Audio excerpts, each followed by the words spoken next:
पंतप्रधान नरेंद्र मोदी यांच्या नेतृत्वाखालील एनडीए सरकारनं सणासुदीच्या काळात भारतीय रेल्वे कर्मचाऱ्यांना मोठं गिफ्ट दिलेलं आहे।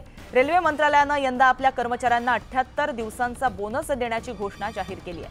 रेल्वे मंत्रालयाच्या निर्णयाचा फायदा 11,72,240 रेल्वे कर्मचाऱ्यांना होणार आहे।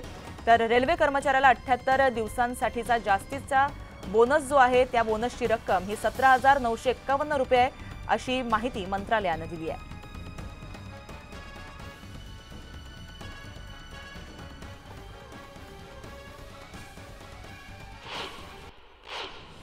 विदर्भातील हिंगणघाट बाजारामध्ये सोयाबीनची सर्वाधिक 3,400 क्विंटल आवक झाली।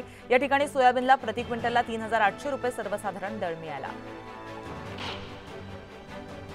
राज्यात काल 21,380 क्विंटल लाल कांद्याची आवक झाली आहे, तर 30,900 क्विंटल उन्हाळी कांद्याची आवक झाली। त्यामुळे व्यापाऱ्यांमध्ये आनंदाचं वातावरण निर्माण झालंय।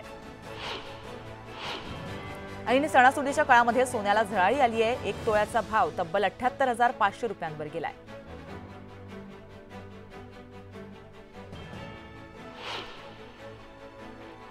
इतर काही वेगवान आणि महत्त्वाच्या बातम्या आपल्याला पाहायच्या आहेत, पण आता वेळ झाली एका छोट्याशा विश्रांतीची। तुम्ही कुठेही जाऊ नका, पाहत राहा न्यूज 18 लोकमत।